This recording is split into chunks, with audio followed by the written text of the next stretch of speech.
Bonjour à tous et bienvenue sur ma chaîne Petite Malle Budget. J'espère que vous allez tous bien. Alors aujourd'hui on se retrouve pour une vidéo bilan et plus exactement pour prévisionner, budgétiser le mois de mars. Donc pour moi il va commencer donc ce vendredi-là. Plus exactement je prendrai le temps de le faire samedi. Mais je suis payée officiellement vendredi, donc ma journée commence vendredi.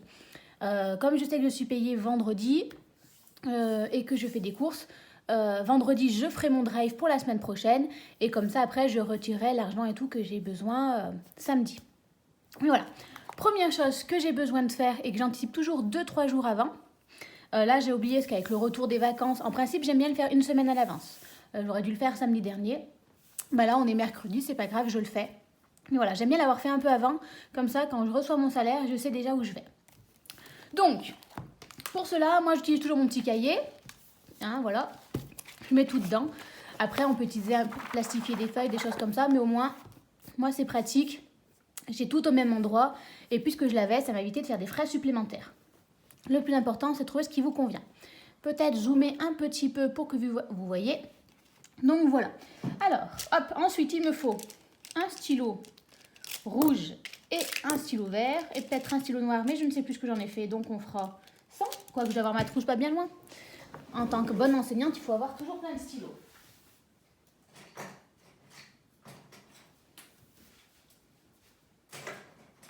Hop là, ils étaient là. Mais j'avais mis un stylo noir, enfin j'avais mis un capuchon d'un stylo noir sur un stylo rouge, un stylo bleu, donc ça n'avait pas marché. Voilà, donc hop ça, voilà. Première chose que j'ai besoin de faire, j'établis mon salaire et mon complément de salaire. Donc mon salaire, il ne change pas. Si jamais il venait à changer, de tous les cas, tout ce que je touche en plus, j'hésitais, parce que je vais peut-être avoir une augmentation, mais je ne sais pas si c'est au mois de mars. Enfin, je verrai. Pour l'instant, ne partons pas en imaginant avoir une grosse augmentation, ça ne sera pas étonnant. Je pense, comme à chaque fois, je budgétise que j'ai 1160 €. Ça fait maintenant 8 ans que j'enseigne, je suis directrice, il y a ma prime d'ancienne et ma prime de direction aussi à l'intérieur. Elle ne bouge pas. Il se peut qu'elle augmente, je crois que c'est à partir d'avril, parce que j'ai augmenté d'un échelon et je crois que je vais gagner 5 € de plus par mois. Alors vous me direz 5 € de plus, c'est déjà 5 € de plus. Mais bon, c'est pas grâce à ça que ça va révolutionner mon budget. Donc j'arrondis à la dizaine d'euros inférieure. Je crois qu'en vrai c'est 2167 €. Mais comme je ne fais pas le budget zéro, déjà je ne mets pas les centimes, et je préfère voir mon salaire à la baisse plutôt que vraiment arrondir au montant près parce que suffit que j'ai encore beaucoup de facilité à dégainer la carte bancaire, au moins j'ai toujours une petite sécurité. Je comptabilise aussi 40 € de complément de salaire. Alors ça, c'est par rapport aux différents abonnements Netflix, Canal+, des choses comme ça, que je partage avec ma famille. Mais c'est moi ça tombe dans mon budget à moi, donc en fait, eux, après, ils régulent. Je le compte comme un complément de salaire parce que c'est plus simple pour moi de comptabiliser ainsi. Je pourrais l'annuler, mais au moins je sais qu'est-ce qui est tombé, qu'est-ce qui n'est pas tombé. Donc voilà, je préfère comme ceci. Donc au total, on est sur 2200 € pour le mois de mars. Voilà. Ensuite, une fois que ça s'est fait, je vais comptabiliser mes crédits, mes dettes. Je n'ai pas de dette, mais j'ai un crédit immobilier et je comptabilise à peu près 750 €. Là aussi, alors là par contre, à l'inverse de mes revenus, je le vois à la hausse. Je crois qu'en vrai, je suis plutôt sur du 740 €. Et encore pas tout à fait, je crois, mais je préfère l'arrondir au-dessus parce que parfois, il y a des choses, des frais bancaires ou je ne sais quoi qui sont sortis. J'ai toujours réussi à les réguler, mais au moins ça me fait aussi encore une petite marge de manœuvre, voilà, qui me permet de réguler en cas de souci. Normalement, il devrait être à la baisse, mais je ne sais pas si c'est à partir du mois de mars ou du mois d'avril, puisque j'ai changé l'assurance de mon prêt. Je dois au moins gagner 10 €. Dans tous les cas, pour l'instant, je budgétise comme ça jusqu'à ce que je le vois physiquement qu'il y a eu le changement. Puis dans tous les cas, les 10 € que je gagnerai, je ne les compterai pas en plus, je les mettrai directement de côté pour mon épargne. Voilà. Ce montant fait que l'avantage d'avoir juste à côté que ça n'ait pas bougé, je vais pouvoir rester qu'il me reste 1450 € pour le reste. Voilà. Donc, mes revenus, moi, mes crédits, il me reste déjà encore 1450 €. À côté de ça, il va sortir mes différentes dépenses automatiques. Donc, pour NJ, donc pour mon NJ, oui, qui est mon assurance, pas mon assurance, pardon, qui est ma facture d'électricité, je suis passée à 65 euros. Ça a été à la baisse. Avant, j'étais à 115 euros. Pour combler les deux, je vais mettre le même montant. C'est-à-dire que je vais me faire un virement de 20 euros qui va être dans mes taxes pour la régulation, les choses comme ça. Car là, avec le chauffage, je suis à peu près à 80-85 euros de consommation pour le mois de janvier et février, à peu près pareil. Donc, voilà, je me dis, si jamais il y a besoin de régulation, je me la suis déjà faite. Et après, je vais retirer les 30 euros. Qui fait qu'avant, j'étais à 115 euros. Ces 115 euros, j'arrivais à les sortir. Là, je suis à 65 euros. Je mets quand même 115 euros. 20 euros dans mes taxes pour l'année prochaine en cas de régulation. Et les 30 euros, je vais les retirer et les placer directement en épargne. Voilà. Cima Mobile. Donc ça, c'est mon forfait de téléphone. Je suis à 8 euros. Alors en vrai, je ne suis pas tout à fait à 8 euros. Je suis à 7,90 euros. Alors, j'utilise l'application Plum. L'application Plum permet de faire l'arrondi avec la carte bancaire. Donc, moi, c'est dépenses automatiques, ça ne fait pas l'arrondi. Mais moi, quand je vois que j'ai été virée, en fait, je calcule combien ça me ferait si j'arrondissais. Donc là, je suis à 7,90. Moi, j'ai compté 8, ça me fera 10 centimes. Et bien, ces 10 centimes, je vais les ajouter pour qu'à la fin, je les mette de côté dans mon application Plum. Voilà, tout simplement. Donc voilà, ensuite j'ai Canal+, qui a légèrement augmenté puisque en fait j'ai fait des petits trafics avec Orange pour réussir à gagner 10 euros. Alors, j'ai compté donc 43 euros pour Canal+. Et là, effectivement, vous allez voir, il y a Orange et Bouygues Télécom. Ce qui s'est passé, c'est que j'ai reçu un appel d'Orange pendant mes vacances en me disant, je crus qu'ils voulaient me proposer une nouvelle offre et en fait non. C'est que... Alors là, j'ai pas compris. Au mois de mars, le 3 mars, mon offre auquel j'ai souscrite augmentait. Parce que, soi-disant, ça faisait 1 an. Je n'ai pas compris, puisqu'en fait, moi, je ne suis que depuis juin dans la maison. Donc, mon forfait, je ne le paye que depuis juin. En fait, je me suis fait plus ou moins avoir par le commercial, on va dire. C'est-à-dire que lui, il a compté ma ligne, il l'a mis en route à partir du mois de mars. Alors, le forfait, je n'ai pas payé à partir du mois de mars, mais il l'a comptabilisé comme... Les 1 an ont commencé au mois de mars. Ce qui fait alors que j'ai bénéficié d'une promotion jusqu'à maintenant. Mais du coup, en fait, là, j'arrive au 1 an d'Orange. Alors, je crois, j'ai oublié de regarder, je voulais le regarder avant de le faire. Je serai à 50 euros à Orange. Au lieu des, je crois, 35 euros qui étaient prévus, 40 euros. En gros, ça augmente de 10 euros, voire un peu plus. Vous allez me dire, c'est pas énorme. Mais, vu que je rappelle que moi, mon objectif, c'est de faire des économies, j'ai trouvé une offre à Bouygues Télécom tout aussi intéressante pour... Alors, que je ne dise pas de bêtises. Alors oui, j'ai trouvé, je crois, pour 24,99 €, donc 25 euros. Mais avec, il me proposait une promotion sur 10 heures. C'est-à-dire, au lieu de l'avoir pour 10 euros, je l'avais à 6 euros. Ce qui fait que le total, moi je vais compter 10 euros de plus, on doit être sur, en fait, du 35 euros. Pas tout à fait, mais c'est le montant auquel je dois être à peu près. En fait, mon objectif, c'est d'arrêter Orange et d'arrêter Amazon Music. Sauf que comme je suis en transition, j'ai peur que Orange passe à 50 euros au mois de mars, mais que le temps que Bouygues Télécom se mette en route, en fait, Orange me facture quand même quelque chose. Peut-être pas les 50 euros, puisque, voilà, il va y avoir un... Normalement, Bouygues Télécom vient le 1er mars me faire le raccordement, et Orange, mais un an, c'est le 3 ou le 4 mars. Normalement, ça devrait être juste. Mais au cas où, parce que de moment, voilà, on a beau vouloir résilier des choses comme ça, je préfère comptabiliser les 50 euros, les retirer si jamais il n'y a pas besoin et les mettre de côté, que me dire, oh, c'est bon, c'est juste, et devoir sortir ces 50 euros en plus. Pareil, là, dans les 35 euros, il y aura Bouygues, il y aura 10 heures qui sera activé, mais le temps que ça s'active, des choses comme ça, et en fait, Amazon Music, moi, je vais le payer dans les jours qui viennent. Donc, on va dire, le temps que la transition se fasse, je préfère tout comptabiliser et me dire, au moins, je l'ai prévu si ça tombe. Si j'arrive à faire les économies, je les ai mis de côté. Je ne sais pas si j'ai été claire. Donc, en fait, le mois de mars, c'est un peu la transition entre les deux. Normalement, le mois d'avant, vu que j'avais réussi à faire des économies sur mon forfait Orange, j'avais réussi à faire 10 € d'économies en, pas magouillant, mais en regardant qu'une offre était plus intéressante en passant par Canal+, que par Orange, je mettais 10 € de côté. Ben là, en fait, ce mois-ci, vu que ça va sûrement augmenter Orange et qu'en plus, il y a Bouygues Télécom, je ne vais pas retirer ces 10 € là. Donc, voilà. Mais voilà, je préfère comptabiliser en espérant que, ben non, j'ai réussi à m'organiser autrement. Mais je préfère toujours budgétiser plus et avoir une bonne surprise que me dire c'est bon et en fait après me dire ben en fait non, j'ai pas budgétisé assez et il faut vraiment que je sorte cet argent. Donc voilà.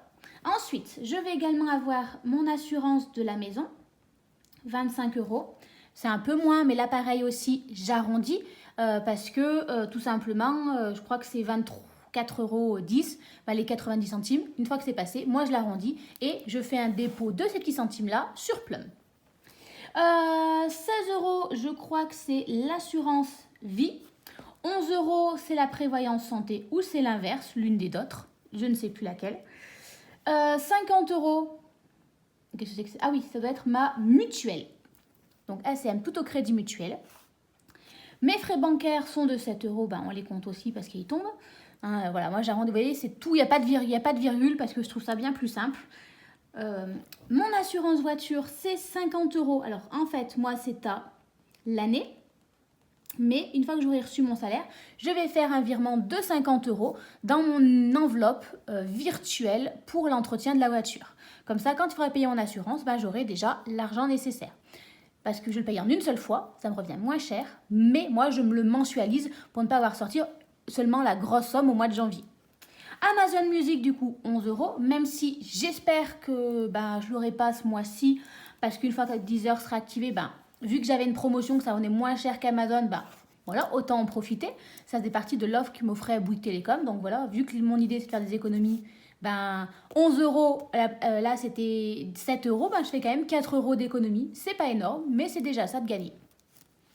Et ensuite, je les mets aussi dans mes dépenses automatiques parce que c'est des dépenses automatiques, mais en même temps, c'est des épargnes, d'où le fait que ça soit en vert. J'ai 30 € et encore 30 € pour des assurances vie. J'en ai deux. Il y en a une que j'ai ouverte il y a déjà un petit moment au Crédit Mutuel. Et là, quand je suis allée à la Maïf pour faire mes changements au niveau de l'assurance de ma voiture, de mon prêt immobilier, en fait, ils m'ont dit on peut vous en offrir une. Voilà. Tant que je peux me le permettre, je le fais. Le jour où je peux pas, l'argent que j'aurais déjà mis déjà dessus travaillera toute seule. Une fois que ça c'est fait, là par contre il me faudra la calculatrice puisque les montants ont changé. Je comptabilise au total quelles sont les dépenses automatiques que je vais sortir. Alors là, il y aura des épargnes, mais je considère qu'avant ça sortait ces 115 €, tant que je peux me le permettre, je les sors même si en fait il y a une partie qui va en épargne. Donc 115 € pour Engie, les 8 € pour mon forfait téléphone, 43 € pour Canal+, 50 € pour Orange, 35 € pour Bouygues Télécom, 25 € pour mon assurance de la maison, 16 € pour ma prévoyance, 11 € pour l'assurance accident de la vie, je crois, 50 € la mutuelle, 7 € les frais bancaires, 50 € d'assurance de la voiture, 11 € d'Amazon Music et 60 € d'assurance vie. Je suis en train de penser, pendant que je calculais ça, que j'ai également, au niveau de Bouygues Télécom, je crois qu'il m'avait marqué, je l'ai oublié, je crois qu'il faut compter, pas tout à fait 50 €, mais il y a des frais de mise en service. En fait, il y avait 40 €, mais je ne sais plus si c'est 40 €, 41 € ou 49 €. Donc, je préfère compter 50. Je sais que c'est des 40 et des poussières, mais je vais compter 50 pour être sûre. Parce que si c'est 49 €, voilà. Donc, plus les 50, on a donc 501 € de dépenses. 501 € de dépenses automatiques qui vont sortir ce mois-ci. Et non, j'ai oublié aussi, et oui, que je ne faisais pas avant. Hop là. Zut, le sport. Puisque j'ai repris la salle de sport. Hop là. Donc, encore moins 43 €. Donc, plus 43, ce qui fait qu'on est plutôt à, j'avais oublié, oui, 544 €. Et oui, parce qu'au mois de février, j'avais déjà repris le sport, mais ça faisait partie du cadeau de Noël de ma famille. Ils s'étaient cotisé pour m'offrir un mois à la salle de sport. Donc voilà. Donc c'est un petit peu cher, mais j'y ai accès de 6h30 à 23h.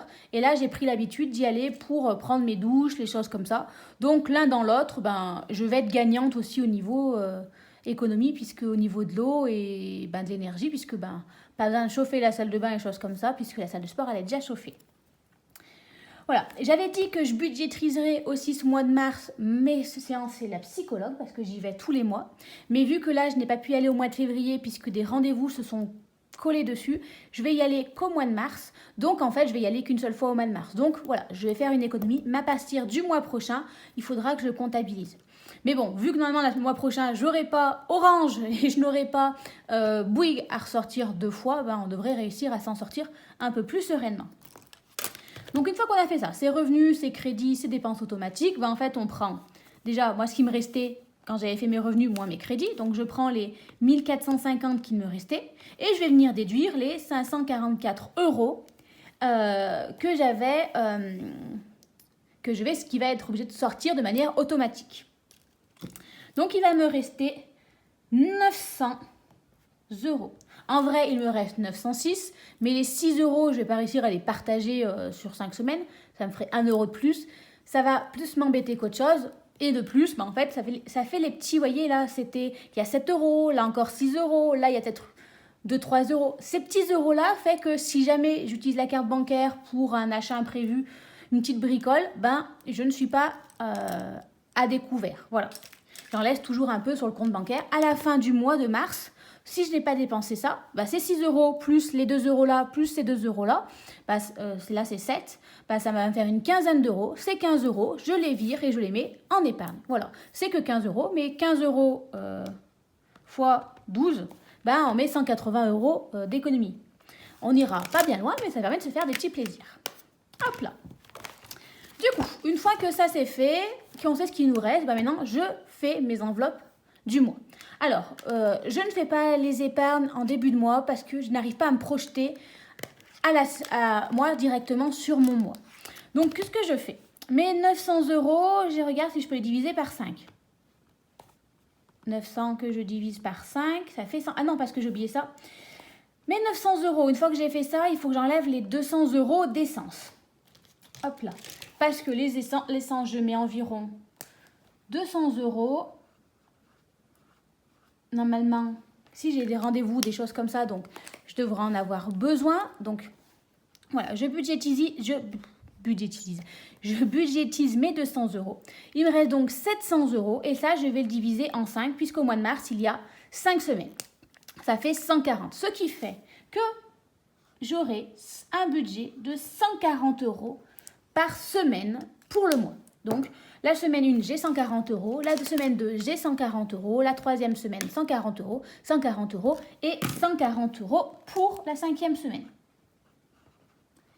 Alors, vous allez me dire, pourquoi ne pas organiser différemment sur le mois? Non, parce qu'en fait, voilà, la première semaine, je vais mettre ma santé, je vais mettre l'alimentation, le divers, le resto, en fonction de ce que j'ai. Et après, en fonction de ce qui me reste. Par exemple, la santé, je vais le budgétiser la semaine 1, mais après, il n'y en aura plus. Le divers, c'est 10 euros chaque semaine. Mais par exemple, l'alimentation, je vais me faire un gros plein. La semaine, voilà, après, j'en aurais peut-être moins besoin. Donc, mes épargnes, je les fais au cours du mois. Souvent, la première semaine, je ne mets pas d'épargne. Et après, la deuxième semaine, j'ai déjà mis dans le resto. Je ne fais pas des restos toutes les semaines. Donc, au lieu de mettre 20 euros dans le resto, là, je vais mettre 20 euros dans mes épargnes. Je préfère faire comme ceci. Moi, j'arrive mieux à m'organiser en voyant à la semaine. J'arrive pas assez à me projeter pour le mois. Et en plus, quand je me projette sur le mois, j'ai l'impression d'être prise dans un carcan et que j'en peux plus sortir. C'est-à-dire que j'ai budgétisé sur le mois, mais si j'ai un imprévu, en fait, je me retrouve un peu coincée. Alors que là, à la semaine, je me dis, là, j'ai prévu. Mais à la rigueur, là, si je rajoute quelque chose, je peux modifier parce que ce n'est pas fixé.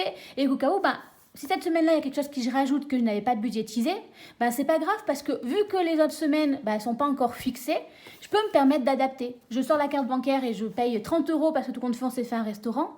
C'est pas grave parce que là, je vais m'imputer de 30 euros. Vous voyez, moi, je suis plus sereine financièrement de cette manière-là. Je me sens moins emprisonnée, moins libre d'adapter, de bouger. Et donc, en fait, mine de rien... Sachant que si jamais je dérape, je sais que je peux rattraper, en fait, j'ai tendance à moins déraper. c'est psychologique. Je dois avoir un sacré esprit de contrariété ou la fille qui veut pas rester coincée dans un carré. Mais voilà, moi, plus c'est carré, plus en fait je me sens prisonnière et plus je sais que je vais déborder. En fait, ça me stresse en disant, je peux pas sortir parce que tout est carré. Donc, angoisse. Et du coup, je dépense mon argent. Donc, voilà pour ça. Du coup, mine de rien, comme après, quand mon premier jour va arriver, quand je budgétise au moins ma première semaine. Donc, en alimentation, je vais partir sur une 60aine d'euros. Parce que vu au menu qui me reste, des choses comme ça, et de ce qui me reste encore dans le frigo, en fruits et les légumes, même si je fais mes menus à la semaine, il me faudra des petites bricoles. Je pense pas avoir tant besoin, par exemple j'ai encore pas mal de carottes, des patates douces, des choses comme ça. Donc il y a des recettes que je vais pouvoir faire à partir de ce que j'ai déjà. Donc j'ai pas encore établi mes recettes, mais voilà, je me fixe un budget de 60 euros. Mon objectif va être de le tenir. Je ne vais pas forcément le retirer, j'aimerais faire un drive et après l'argent qui reste, le retirer et le mettre dans mon portefeuille en me disant il manque une petite bricole, j'ai quand même de l'argent liquide. Donc attention, je n'ai que 140 euros. Il me reste déjà plus que 80 euros. Je mets toujours mes 10 euros dans divers, ça je l'ai toujours avec moi en cas d'imprévu ou une petite bricole que je veux acheter. Santé, j'aime bien me prévoir une 30aine d'euros. Je tombe malade, il me faut des médicaments, une crème que je vais en pharmacie, des choses comme ça. Beauté, en fait j'aurais fait mes ongles juste le matin même, donc on va se mercer la liberté de ne pas en mettre forcément la première semaine. Voilà, je vais essayer de faire les 4 semaines, donc en toute logique, je ne devrais aller ici que faire mes ongles, donc ça me laisse encore un peu de temps pour le remplir. Donc là, je suis déjà à 100 euros, il ne me reste que 40 euros. C'est déjà un beau budget. Ça fait un petit moment que je n'ai pas mis d'argent dans loisirs. J'aimerais quand même mettre une 20aine d'euros dans loisirs. Et je vais quand même mettre aussi 20 euros dans resto.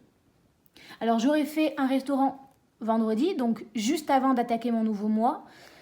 Mais voilà, on ne sait jamais. Toujours pareil, une copine qui m'appelle, on se fait une petite bouffe, quelque chose. Je préfère l'avoir que de ne pas l'avoir du tout. Même si malgré tout, là, pour ce mois de février, j'ai prévu 60 euros de resto. Puisque voilà, j'avais pensé faire plusieurs de resto avec les vacances, ça n'a pas été fait. Donc je pense que je grossirai mon enveloppe resto. Mais voilà, au moins j'ai 20 euros, c'est déjà pas mal. Si je n'ai pas fait de bêtises, 70, 100, j'ai mes 140 euros pour première semaine. Mais voilà, en principe, vous voyez, donc j'ai mis mon divers, après ma santé, les prochains mois, les 30 euros, normalement, je vais pouvoir les mettre en économie, si je pars toujours sur ce même budget. En principe, ma semaine 2, vu que j'ai fait 60 euros de courses, je ne devrais pas en avoir pour 60 euros de courses non plus l'alimentation la semaine d'après. Donc, ça diminuera un peu ici, j'aurai les 30 euros en moins. Bon, je mettrai peut-être dans beauté, mais en vrai, je vais peut-être réussir à mettre 10 ou 20 euros dans mes épargnes. Voilà, moi, je remplis mes épargnes. À la fin du mois, quand j'ai rempli mes enveloppes, je me rends compte, en alimentation, il me faudra peut-être ici que 20 euros parce que je vais faire une semaine blanche. Divers tout le temps, mais qu'en fait, la beauté, j'aurais fait mes ongles, pas besoin de le remplir. Resto, quand j'aurai 40 euros, ça sera bon. Loisirs, moi, c'est surtout acheter des livres, des choses comme ça. J'en ai encore pas mal de Noël. Donc, pour l'instant, loisirs, normalement, je devrais être tranquille. Mais voilà, au moins, ça me permet d'ajuster et de faire en fonction de mes envies. Donc voilà pour ça. J'espère que j'ai été claire, que je n'ai pas trop papoté. J'ai essayé de rester dans le cadre, mais bon, après, demain, je divague. Et voilà. Si jamais vous constatez que j'ai fait une bêtise, une erreur, n'hésitez pas à me l'écrire en commentaire parce que ça me sauvera mon budget à moi aussi, parce que parfois, je fais des erreurs de calcul. Si vous avez des questions, des choses comme ça, n'hésitez pas. Et sur ce, moi, je vous souhaite un bon mercredi et je vous dis à très vite. Bye bye!